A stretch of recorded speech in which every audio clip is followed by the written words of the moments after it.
일어나라 빛을 발하라 이는 내 빛이 이르렀고 여호와의 영광이 내 위에 임하였음이니라.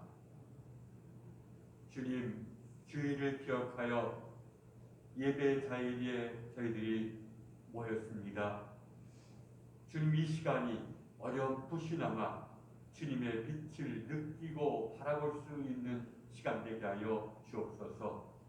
이를 위해서 성령님께서 임재하시고 저희를 인도하셔서 저희로 하여금 신령과 진정으로 예배드리게 하여 주옵소서. 주님께는 영광이요 저희에게는 은혜의 시간이 되게 하여 주옵소서. 예수님의 이름으로 기도드립니다. 아멘. 찬송가 9장으로 경배 찬송드립니다.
주의 고백을 드리겠습니다.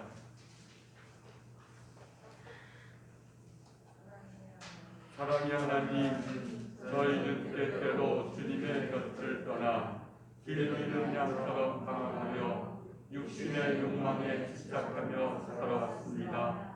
또한 주님의 말씀을 저버리고 빛의 자녀된 삶을 살지도 되었습니다. 용서의 하나님, 죄를 고백하고 회개하는 저희의 기도를 들으시고 자비와 긍휼을 베풀어 주옵소서. 우리 주 예수 그리스도의 이름으로 기도드립니다. 아멘. 죄 사함 받기를 원하는 교우 여러분, 용서하시는 하나님의 말씀을 들으십시오. 만일 우리가 우리 죄를 자백하면 그는 미쁘시고 의로우사 우리 죄를 사하시며 우리를 모든 불의에서 깨끗하게 하실 것이요. 아멘. 교동문 4순절 첫째 주의 교동문입니다. 124번입니다.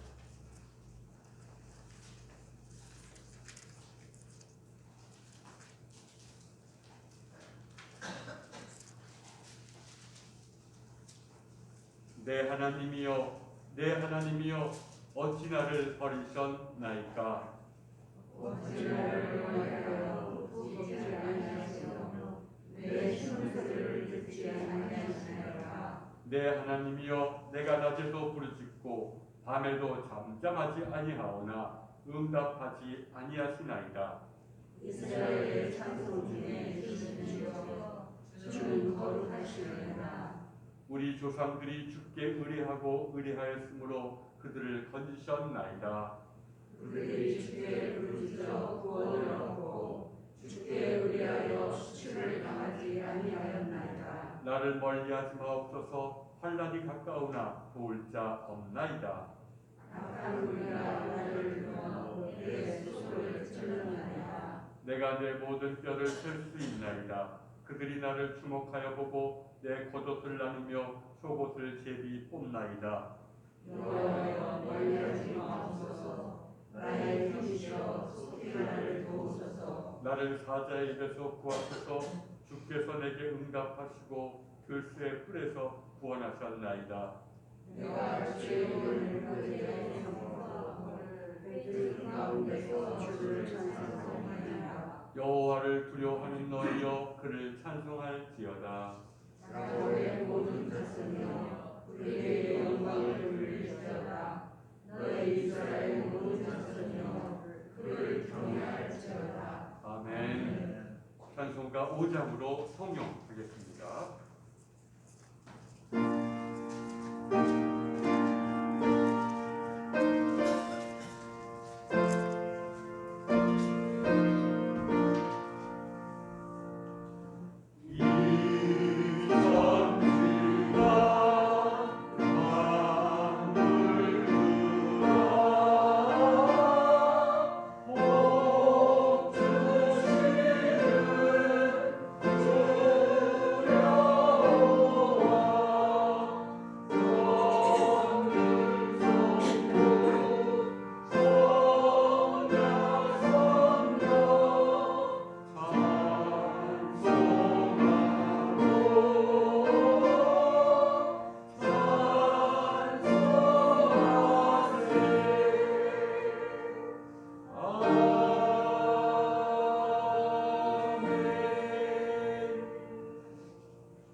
임나욱 권사님 기도 인도하겠습니다.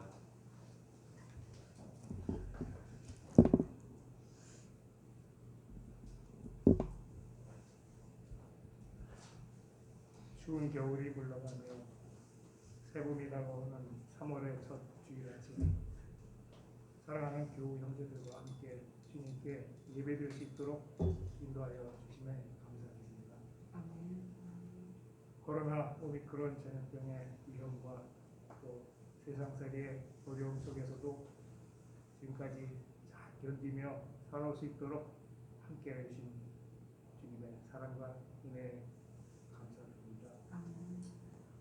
믿음이 부족한 저희들 앞날의 걱정과 이런저런 생각과 번뇌 속에 살아가느라 하루하루를 주님께 기도하며 감사와 평화 속에 살아가지 못하는 저희를 주님 긍휼히 여기시고 또 용서하여 주시옵소서. 사랑이 부족하고 능력이 부족한 저희들, 나와 가족들만 생각하느라 더 불행하고 또 외로운 이웃들을 돌아보지 못하고 살아왔습니다. 용서하여 주시옵소서.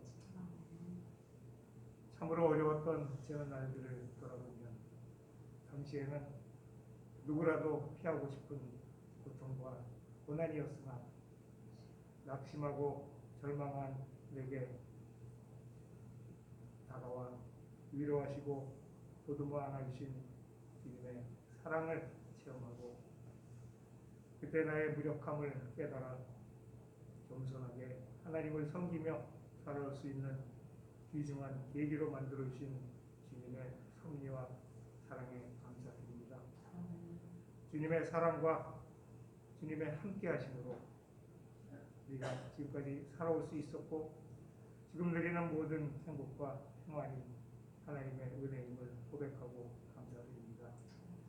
이제부터는 하나님께서 베풀어 주신 그 크신 사랑과 은혜에 보답하며 남은 여생을 살아가기를 원합니다.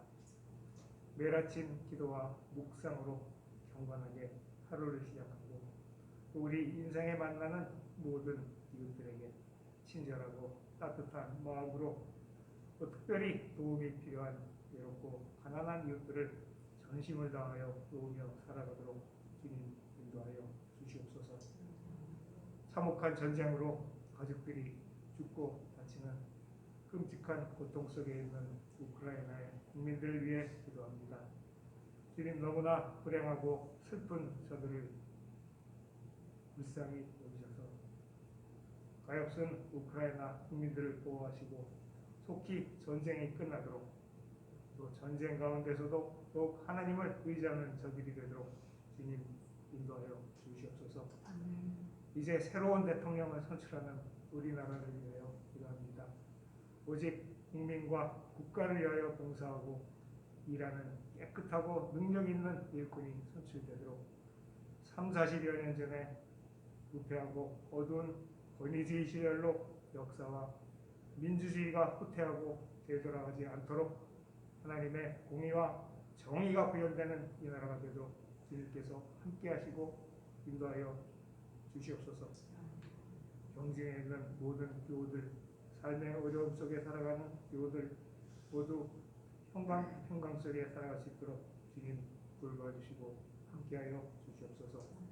믿음이 부족한 저희들 인도하시는 우리들의 목자이신 목사님과 그 가정에도 주님 함께하여 주시오며, 오늘 드리는 이 예배가 신령과 진정으로 드리는 예배가 되도록 끝까지 주관하시고 함께하여 주시옵소서. 이 모든 말씀 예수님 이름으로 간절히 기도드립니다.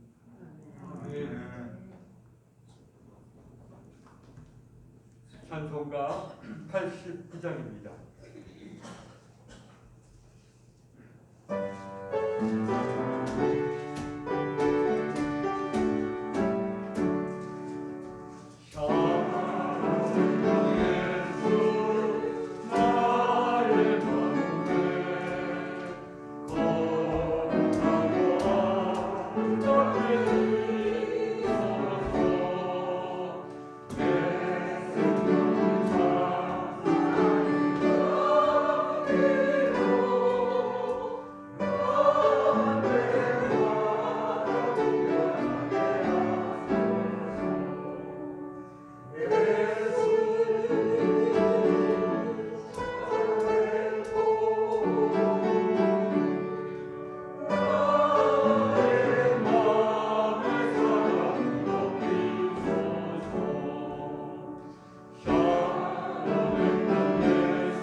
사순절 첫째 주일 성경 말씀은 로마서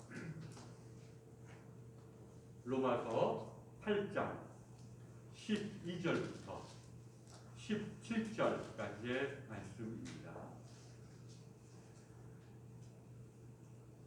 봉독하겠습니다. 그러므로 형제들아, 우리가 빚진 자로 돼 육신에게 져서 육신대로 살 것이 아니니라. 너희가 육신대로 살면 반드시 죽을 것이로되 영으로서 몸의 행실을 죽이면 살리니, 무릇 하나님의 영으로 인도함을 받는 사람은 곧 하나님의 아들이라. 너희는 다시 무서워하는 종의 영을 받지 아니하고 양자의 영을 받았으므로 우리가 아빠, 아버지라고 부르짖느니라. 성령이 친히 우리의 영과 더불어 우리가 하나님의 자녀인 것을 증언하시나니, 자녀이면 또한 상속자, 곧 하나님의 상속자요 그리스도와 함께한 상속자니, 우리가 그와 함께 영광을 받기 위하여 고난도 함께 받아야 할 것이니라. 아멘.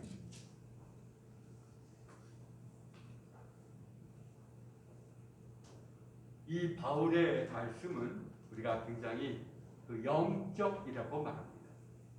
또 사도 바울의 어떤 권면이라든지 또 가르침에는 영이라는 단어가 굉장히 많이 나옵니다. 영, 굉장히 중요한 말입니다. 이 영이라는 것은 한문이나 또는 영어권에서도 다 똑같습니다.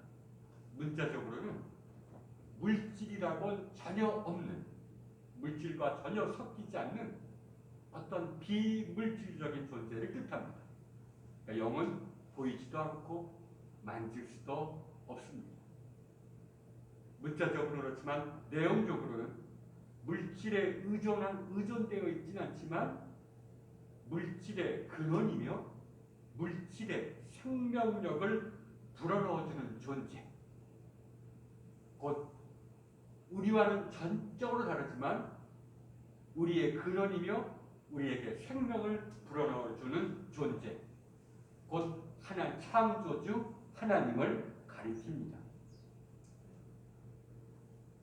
창조주 하나님을 가리킵니다. 사실 이러한 맥락에서 요한은 이렇게 선포하죠. 하나님은 영이시니 예배하는 자가 영과 진리로 예배할지니라.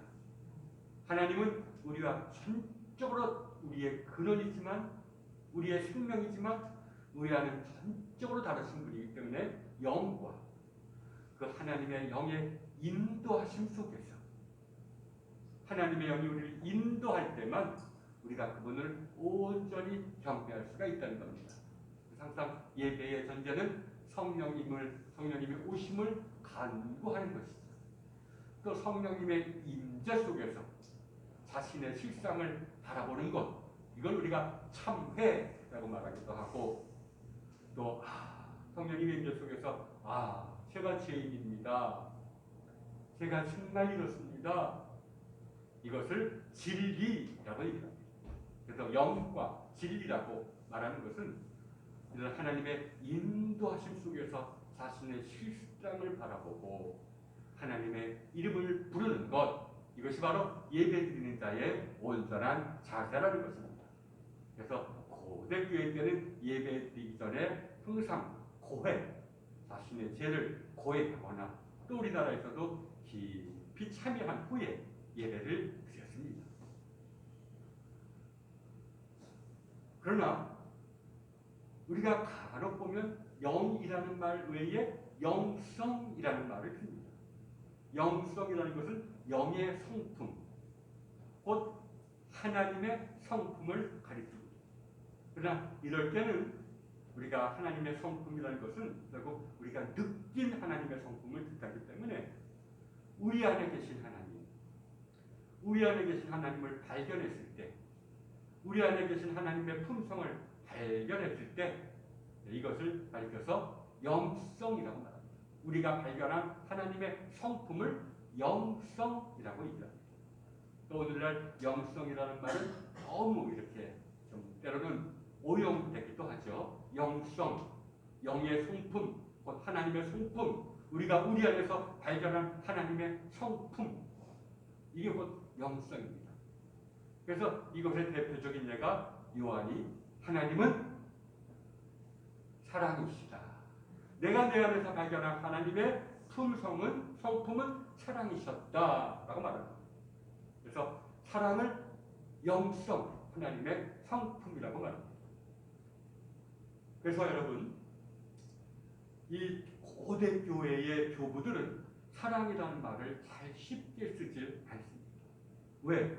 사랑이란 하나님의 성품이기 때문에 사랑이라는 말을 잘 쓰지 않았는데, 그러나 이제 카톨릭과 개신교에서는 사랑이라는 말을 조금 좀 자주 쓰죠. 그래서 사랑이란 하나님의 품성인데 마치 그러다 보니까 인간의 능력으로 오해하는 경우도 있게 되죠. 그러니까 본래 하나님은 사랑이시다. 사랑은 하나님의 품성입니다. 그래서 고대교회 교부들은 겸손히 사랑이라는 말을 쓰지 않고 우리가 알 수 있는 것은 이러한 사랑이, 하나님의 품성의 사랑이 나를 통해서 드러나도록 내 자신에 있는 어떤 악한 것들을 바라보고 내려놓는 것, 이 일을 강조하고 이런 일을 주로 많이 얘기했습니다.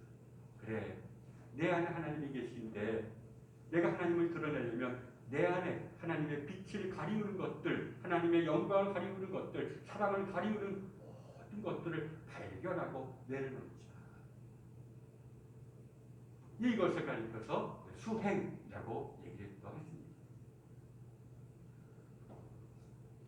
그러나 성경은 인간이 악한 영의 유혹에 넘어가서 죄를 짓고 이것이 반복됨으로써 영성, 우리 안에 계신 하나님을 쫓아냈다고 말합니다. 뭐 소멸시켰다고도 말합니다. 또 하나님의 형상을 잃어버렸다고도 말합니다. 그뿐만 아니라 죄에 넘어감으로써 이제 자신의 본성을 악한 영의 진치로 만들어 버렸고, 그래서 이제는 영성이라는 것이 사랑이신 영성이라는 것이 도대체 드러날 여지가 없게 되었고 아예 사랑에 대해서 눈이 멀게 되었다고 말합니다. 그러나 성경은 또한 예수 그리스도를 통해서 우리에게 다시 하나님의 영이신 하나님이 우리에게 주어졌다고 말합니다. 기쁜 소식이죠. 이걸 복음이라고 얘기를 합니다. 우리 안에 다시 우리가 우리 안에서 영성을, 하나님의 성품을 발견할 수 있게 되었고, 우리 안에 다시 말해서 그리스도의 성품이 존재한다고 말할 수도 있죠. 우리 안에 하나님의 아들이신 예수 그리스도의 성품이 우리 안에 있고, 또 이것을 보게끔 하나님의 거룩하신 성령이 우리를 인도해서 우리 안에 계시는 하나님의 아들의 그런 어떤 성품을 바라보게 한다고 얘기를 합니다. 이것이 기쁜 소식입니다. 그래서 사도 바울은 내가 빚진 자로 돼 라고 말합니다. 내가 은혜 받은 자라는 겁니다. 사도 바울은 동시에 우리의 과제도 얘기합니다. 뭐라고 얘기를 하냐면 육신에 져서 육신대로 살 것이 아니라 영으로서 몸의 행실을 죽이라 그 말합니다. 우리에게 거룩하신 영이 주어졌으니 이제 영으로 몸의 행실을 죽일 때 우리 안에 계시는 하나님의 영성, 곧 사랑이 드러나게 되리라. 그래서 생명을 얻게 되리라 그 말합니다.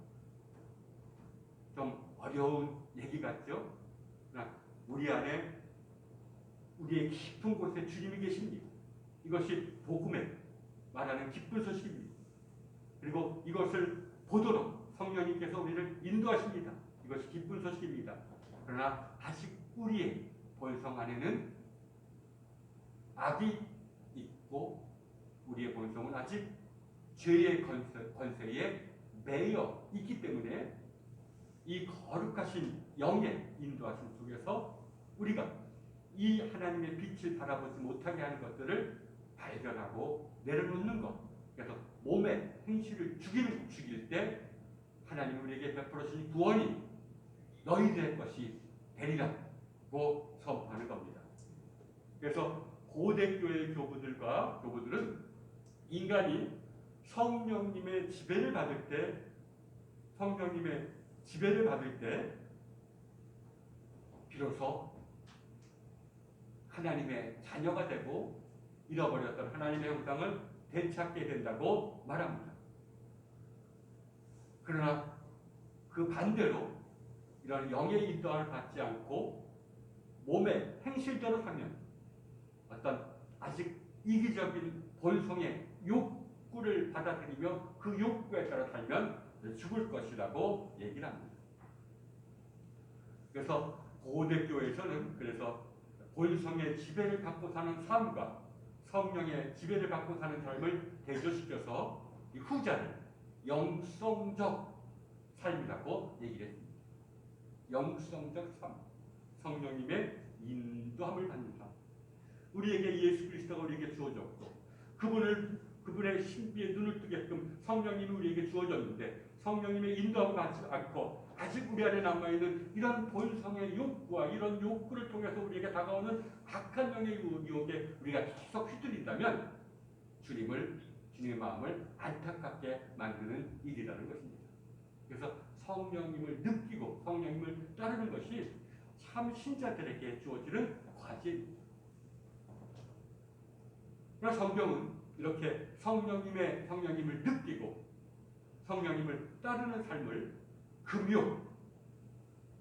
금욕에서 찾습니다. 그래서 몸의 행실을 죽이라, 영으로서 몸의 행실을 죽이라는 것은 금욕에서 성령님의 인도하심을 찾으라는 말입니다. 금욕이라는 게 뭡니까? 육체의 욕구 또는 본성의 욕구를 억제하는 금욕의 삶이 바로 성령님의 인도함을 따르는 삶이라는 것입니다. 사실 이것이 세속화된 교회나 교인들에게는 받아들이기가 쉽지 않은 메시지입니다.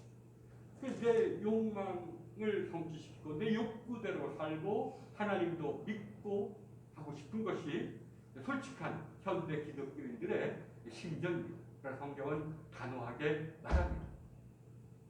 너희가 육신에게 져서 육신대로 살 것이 아니라 육신대로 살면 죽을 것이로되 영으로서 몸의 행실을 죽이면 살리니 금욕을 실천하라는 말이죠.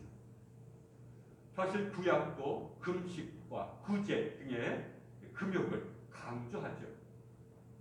그러나 사실 이 금식과 구제뿐만 아니라 하나님의 계명, 하나님이 우리에게 주신 계명에 총체할 수 있는 10계명도 사실은 금욕 사상을 내포하고 있습니다. 왜냐하면 10계명은 반드시 뭐뭐하지 말라, 뭐뭐하지 말라, 뭐뭐하지 말라라는 말로 시작됩니다. 그 뭐뭐하지 말라는 말의 그 깊이는 뭡니까?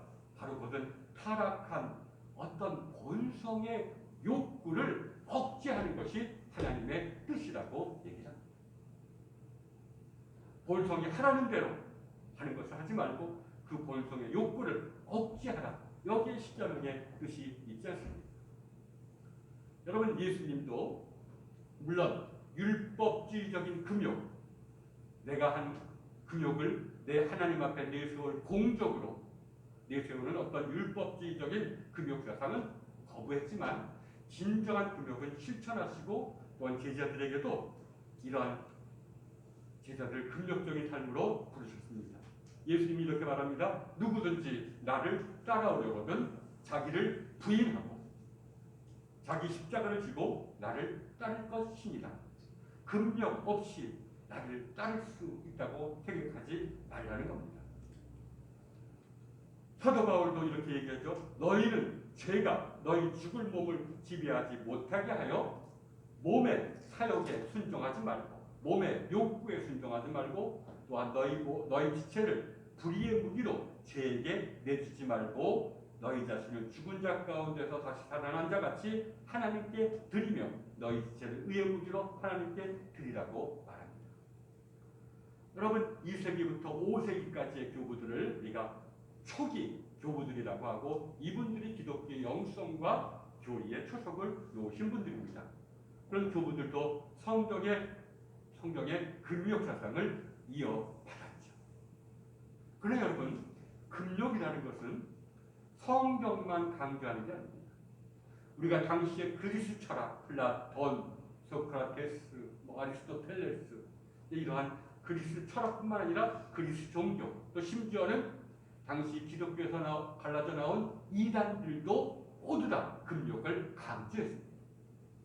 그러나 그들의 금욕 사상은 영육의 이원론, 그러니까 영적인 것은 선하고 육적인 것은 본래 악하다라는 그런 영육의 이원론에서 나온 것입니다.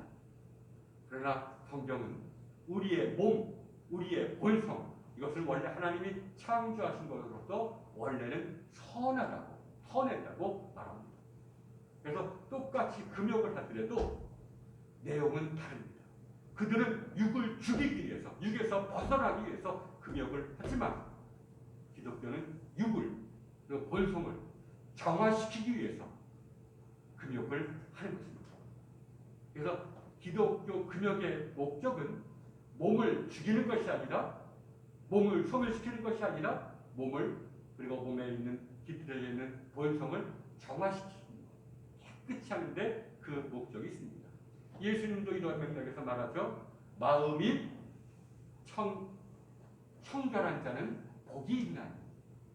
마음이 정화되지 않으면 우리 마음속에 있는 하나님을 보지 못한다는 것입니다. 정화. 그러나 우리 마음이 깨끗해지는 것, 우리의 본성이 깨끗해지는 것은 궁극적으로는 하나님에 의해서 이루어지는 것입니다. 우리 인간이 아무리 노력을 해도 내가 내 자신, 내 마음을 깨끗이 만들 수가 없습니다. 그렇다면 금욕을 굳이 왜 합니까? 이런 물음이 던져지겠죠.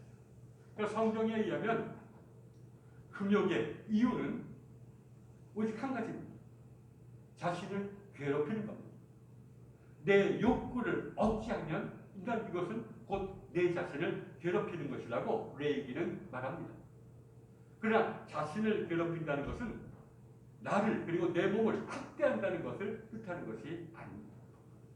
오히려 우리를 구원하시려는 하나님을 회방하는 악의 세력을 드러내고 물러가도록 하려는 지혜에서 비롯된 행위가 바로 금욕입니다.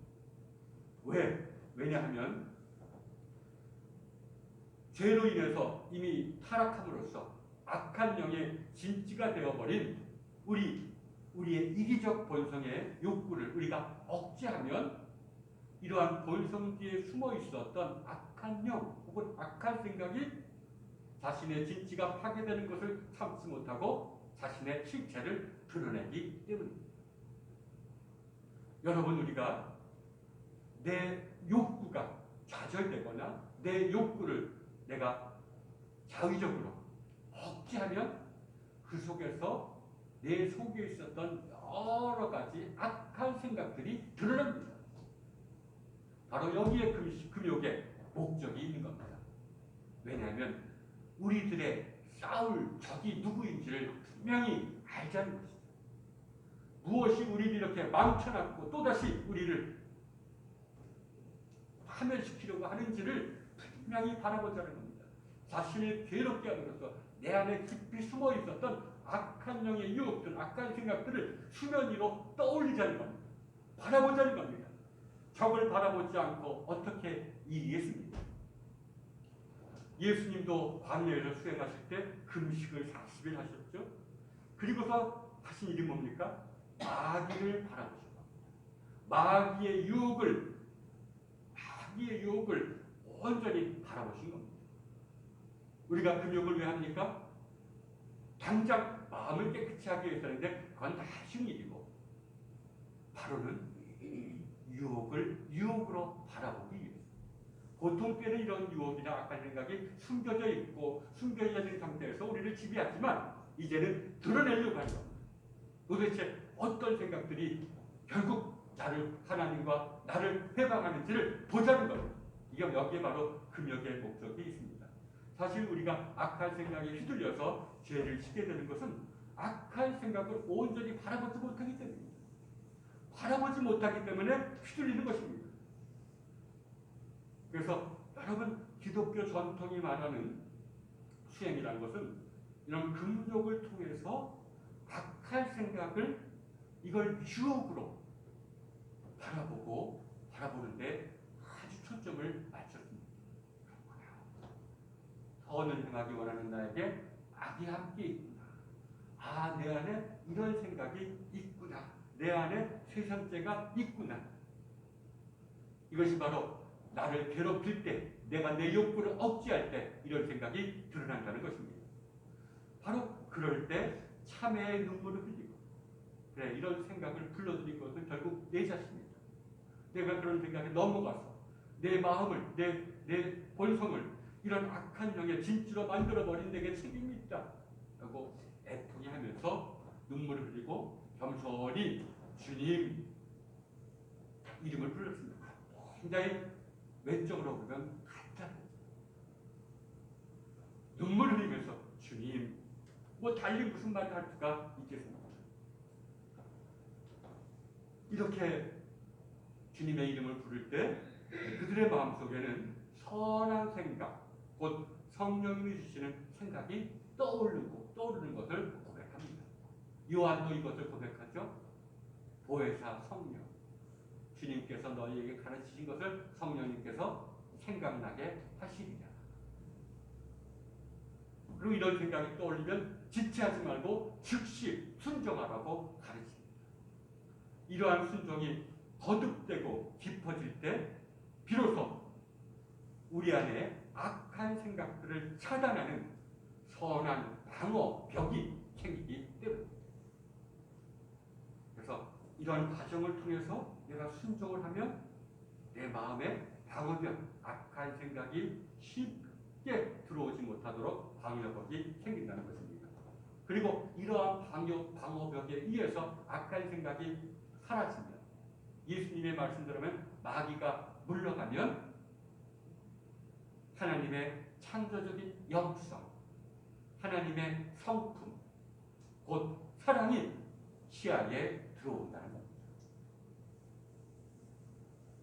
이러한 창조적인 영성을 사도 바울은 성령의 열매라고 얘기하죠. 사도 바울이 이렇게 얘기합니다. 내가 이르노니 너희는 성령을 쫓아 행하라. 그리하면 육체의 욕심을 이루지 아니하리라. 육체의 소욕은 성령을 거스리고 성령의 소욕은 육체를 거스리나니 그리고 오직 성령의 열매는 사랑과 희락과 화평과 오래 참음과 자비와 양성과 충성과 온유와 절제니 이 같은 것을 금지할 법이 없느니라. 우리 안에 계신 하나님, 우리 안에 계신 주님, 사랑, 그분의 품성인 사랑을 드러내기 위해서는 네가 먼저 성령님의 인도함을 받아서 영으로서 육을 죽이는 금욕의 삶을 실천해야 된다는 겁니다. 우리를 금욕으로 인도하시는 성령님은 악한 생각을 유혹으로 바라보게 하시고 또 우리의 마음을 뜨겁게 만들어 주님의 이름을 부르게 만들고 또 하나님의 뜻을 알려주시고 또 순종케 하신다는 겁니다. 이러한 순종을 통해서 성령님은 우리 안에 하나님의 성품, 곧 하나님의 영성, 곧 사랑을 드러내 주신다는 겁니다. 이게 곧 성령님의 열매입니다. 이렇게 하나님의 영성에 우리가 눈을 뜨게 되었을 때 우리는 이런 영성을 창조적이라고 말합니다. 왜? 죽어가는 자를 살리고 병든 자를 고치며 굶주린 자에게 양식을 나눠주고 생명을 회복시키기 때문입니다. 이러한 창조적인 양성을 바라볼 때 죽이고 빼앗고 무시하고 정죄하고 미워하려는 생각이나 상상력은 바로 하나님의 영성을 대적하는 악한 영의 유혹임을 세상 깊이 깨닫게 됩니다. 우리가 금욕을 추천해야 되는 이유가 여기 있는 겁니다. 금욕하지 않으면 내가 누군지를 모릅니다. 내 안에 도대체 뭐가 있는지를 모릅니다. 내가 내 욕구를 억제할 때 그때 내 속에 숨어있는 악한 생각들이 드러난다는 것이죠. 이러한 까닭에 기독교 전통은 항상 금식과 구제, 항상 여러분 금욕은 두 가지로 나눠집니다. 내가 금식하고 그리고 남에게 나누어주고 노동하고 노동이 얼마나 힘든가. 또 여러분 고대 세계에서 노동은 누가 했습니까? 노예가 하는 것입니다. 이건 수고를 통해서. 그래서 노동이라는 것은 편하게 살고 싶은 내 욕구를 억제하는 것을 노동으로 보았습니다. 그러니까 노예와 같이 노동하라라고 권면을 쓴 것입니다. 오늘날과 같이 일하라는 뜻이 아닙니다. 노동하고 노동으로 해서 얻은 부를 나누라. 이것을 그리스도인이 행해야 되는 금욕으로 선포했습니다. 그리고 이러한 금욕이 깊어질 때 침묵과 남의 말에 귀를 기울이는 경청을 또한 권면했던 것이죠. 이러한 금욕들은 우리가 우리 자신을 의식적으로 그리고 능동적으로 우리의 욕구를 억누름으로써 우리를 괴롭히는 행위입니다. 그러나 이러한 능동적인 금욕 없이도 악한 생각들을 바라보도록 돕는 은혜가 있습니다. 우리의 삶에 원치 않는데도 찾아오는 고난이 바로 그것입니다. 고난과 시련. 여러분, 성경은 이러한 맥락에서 고난이 은혜다라는 말을 많이 합니다. 고난은 내가 능동적으로 나를 괴롭히지 않는데도 상황으로 인해서 내 욕구가 억눌림을 당하기 때문에 이것이 바로 내 속에 있는 악한 것을 드러낼 수 있는 기회라는 것입니다. 시편은 이렇게 말합니다. 고난당하기 전에는 내가 그릇 행하였더니 이제는 주의 말씀을 지키나이다. 고난당한 것이 내게 유익이라.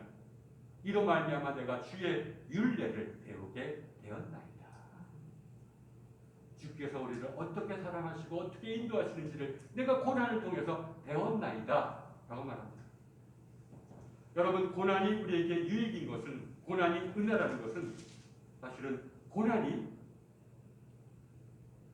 우리의 본성이라는 것은, 우리의 본성은 아직 죄에 매여 있는 우리의 본성은 자기중심적입니다. 그래서 자기의 뜻을 가로막는 것을 무엇이든지 제거하려는 성향이 있습니다. 이걸 인간의 자기중심적 성향이라고 합니다. 이런 자기중심적인 본성을 고난은 괴롭힙니다. 왜 고난할 때 우리가 안절부절 못하고 불안해하고 왜 불쾌감을 느낍니까? 우리의 본성이 억제를 당하기 때문입니다. 고난은 우리의 본성 속에 숨겨져 있는 분노라는 악한 생각을 수면 위로 떠오르게 해주는 역할을 하기 때문입니다. 여러분, 고난당할 때 우리가 왜 이렇게 안절부절 못합니까? 왜 이렇게 불쾌감을 느끼고 왜 이렇게 예민해집니까? 온갖 생각들이 우리를 뒤흔들기 때문입니다. 그러나 이것이 바로 영적으로 보면 은혜의 시간입니다. 이걸 모르면 하나님을 만날 수가 없기 때문에, 이걸 보고 내려놓지 않으면 하나님을 온전히 만날 수가 없기 때문에, 그래서 고난이 내게 유익이다, 고난이 내게 은혜다 라고 말합니다. 여러분, 명성가들은 우리가 쉽게 느끼는 분노의 감정을 이것이 인간 본성에서 나온 게 아니라고 말합니다. 이런 분노는 인간 본성에 깃들여진 악한 영의 유혹이라고 말합니다. 이러한 분노가 바로 하나님의 창조적인 영성을 대적하는 악한 영의 유혹이라는 것입니다. 여러분, 분노의 감정에 휘둘리면 어떤 일이 납니까? 죽이고 파괴하고 일어납니다. 창조하고 살리는 하나님의 영성을 대적하는 일들이 일어나는 것입니다. 예수님도 분노가 악한 생각, 악한 영의 유혹임을 분명히 얘기합니다. 예수님은 분노에 휘둘리는 것이 곧 악한 영의 유혹에 넘어가는 것이라는 것을 분명하게 밝힙니다. 이렇게 말씀하시죠. 옛 사람에게 말한 바 살인하지 말라. 누구든지 살인하면 심판을 받게 되려 하였다는 것을 너희가 들었으나 나는 너희에게 이르노니 형제에게 노하는 자마다 심판을 받게 되고 형제를 대하여 나가라 하는 자는 동해에 잡혀가게 되고 미련한 놈이라는 자는 지옥불에 들어가게 됩니다. 분노에 휘둘리는 것은 악마의 유혹에 넘어가는 것이다. 여러분, 분노가 유혹임을 깨닫게 해주시는 분은 성령님이십니다. 우리가 성령님이 임재 속에서 분노의 감정이 있을 때, 아, 이게 유혹이구나, 이걸 보게 해주신 분은 성령님이시죠. 그러니까 분노가 유혹임을 깨닫게 해주신 성령님은 또한 동시에 분노를 억제하려는 생각을 주십니다. 악한 영의 유혹에 맞서라는 생각까지입니다. 이러한 통찰력의 풍부에 잠언은 이렇게 권면합니다. 어리석은 자는 자기의 노를 다 드러내어도. 왜 어리석습니까? 이게 유혹인지 모르고 유혹에 넘어가는지도 모르기 때문에 어리석은 자는. 지혜로운 자는 그것을 억제하느니라. 잠언 29장 11절 아주 유명한 말씀입니다. 여러분, 따라서 우리가 고난 속에서 마음이 흔들릴 때, 마음이 요동칠 때 우리가 잠잠히 있는 법을 배운다면 성령님의 인도하심 속에서 억지로라도 노하지 말라는 주님의 말씀을 생각하면서 잠잠히 있는 법을 배운다면 우리는 고난 속에서 내게 다가오는 분노라는 생각이 악한 영의 유혹임을 깨닫게 됩니다. 이게 내가 어지러운 틈을, 내가 연약한 틈을 타서 나를 파멸시키고 나를 통해서 내 주의를 파멸시키는 이게 바로 유혹이구나라는 것을 깨닫게 됩니다. 그래서 구약 성경에서는 잠잠하라는 것입니다. 특히 분노의 감정이 들 때 잠잠하라. 그러다 보면 깨닫게 된다는 거예요. 머리로는 못 깨달을지 몰라도 마음으로 이것이 유혹임을 깨닫게 된다는 것이죠. 이렇게 인도하신 성령님은 겸손히 우리의 마음을 뜨겁게 해서 겸손히 주님의 이름을 부르게 한다는 겁니다. 주님, 저를 불쌍히. 또 이런 기도가 깊어지면 우리의 눈을 열어서 고난의 상황을 새롭게 바라보도록 만듭니다. 그리고 우리에게 창조적인 생각을 줍니다. 파괴적인 생각. 그리고 우리가 이러한 창조적이고 선한 생각에 순종하면, 그리고 이런 순종이 깊어지면 우리 안에 성령의 열매가 맺힙니다. 사랑이, 하나님의 성품인 사랑이 드러나는 것이죠. 사도 바울은 이렇게 얘기를 하죠. 우리가 환난 중에도 즐거워하나니 이는 환난은 인내는 연단은 소망을 이루는 줄 알미로다. 여러분, 우리가 사순절날 그 의식적으로 우리가 전통적인 금욕의 방식을 하나 택해야 됩니다. 나를 괴롭게 하는 방식을 하나 택해야 됩니다.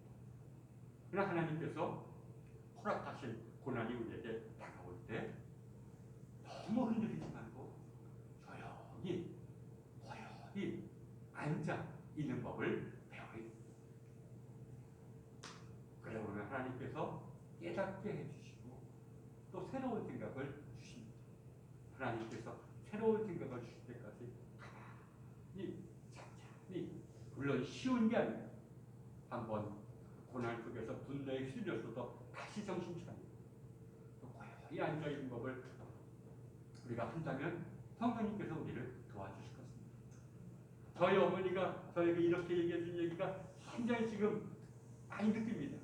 뭘 잃어버려서 찾으려고 여기저기 다니고 하다 보니까 그렇게 돌아다닌다고 안 나와. 가만히 있으면 나 여기 있지 하고 나온대요. 그게 진리예요. 고난 속에서 마음이 흔들리면 정신을 못 차립니다. 그냥 고요히 있으면 깨달음이 있어요. 아무쪼록 사순절날 금식을 하든 노동을 하든 구제를 하든 또 침묵의 시간을 갖는 건 좋은 일입니다. 그러나 예기치 않게, 원하지 않게 우리에게 고난과 시련이 다가올 때 정말 이것을 시편과 마찬가지로 하나님의 은혜가 여기 있구나 라고 생각하면서 이런 고난을 통해서 하나님의 영성을, 우리 안에 계시는 하나님의 성품을 발견하고 드러내는 여러분 되기를 주님의 이름으로 축원합니다. 사도신경으로 신앙 고백 드리겠습니다. 전능하사 천지를 만드신 하나님 아버지를 내가 믿사오며 그 외아들 우리 주 예수 그리스도를 믿사오니 이는 성령으로 잉태하사 동정녀에게 나시고 본디오 빌라도에게 고난을 받으사 십자가에 못 박혀 죽으시고 장사한 지 사흘 만에 죽은 자 가운데서 다시 살아나시며 하늘에 오르사 전능하신 하나님 우편한 즉 계시다가 저희로서 산 자와 죽은 자를 심판으로 오시며 성령을 믿사오며 거룩한 공예와 성도가 성립하는 것과 죄를 사하시는 것과 영원히 사는 것을 믿사오. 아멘. 215장 찬송하면서 응원합니다.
주님 우리를 불쌍히 여기옵소서. 우리가 육체의 소욕을 따라 우리를 인도하시는 하나님의 영을 부지불식간에 내어쫓는 일이 있더라도 우리를 떠나지 마시고 우리와 함께하여 주옵소서. 깨닫게 하시고 주님께 더 깊이 나아가게 하여 주옵소서. 이제 감사의 마음을 모아 주님께 예물을 드리오니 주님 받아 주옵소서. 예수님의 이름으로 기도했습니다. 아멘. 사순절 첫째 주일입니다. 그래서 금식 일주일에 한 번 하시든지 자기 나름대로 또 나는 더욱더 노동을 참고 한다든지 또는 나눈다든지 나는 그래서 일주일에 한 번은 나는 말을 잘 듣는 시간을 갖는다든지 하는 것은 참 좋습니다. 그래서 이런 것 우리가 잘 하시고 또 예기치 못한 고난이 찾아왔을 때 우리 예 속담을 한번 생각해 보시기 바랍니다. 호랑이에 물려가도 정신만 차리면 산다. 오히려 침착하고 이 훈련을 해보면 성령님께서 인도해 주실 것입니다. 여러분 이 사순절이 참 의미 있는 기간이 되기를 바랍니다. 자 이제 240장 찬송하신 후에 축도라 예배를 마칩니다.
성령님, 우리가 성령님을 느끼고 성령님의 인도하심을 따르게 하여 주옵소서.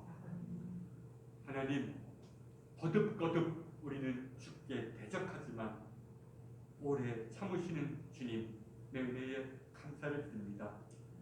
간절히 바라옵기는 저희를 떠나지만 말아 주시옵소서. 이제는 성부와 성자와 성령 삼위일체 하나님의 은혜가 여기 기도드리는 무리들과 이 교회에 영원토록 함께 하옵시기를 간절히 축원하옵나이다. 아멘.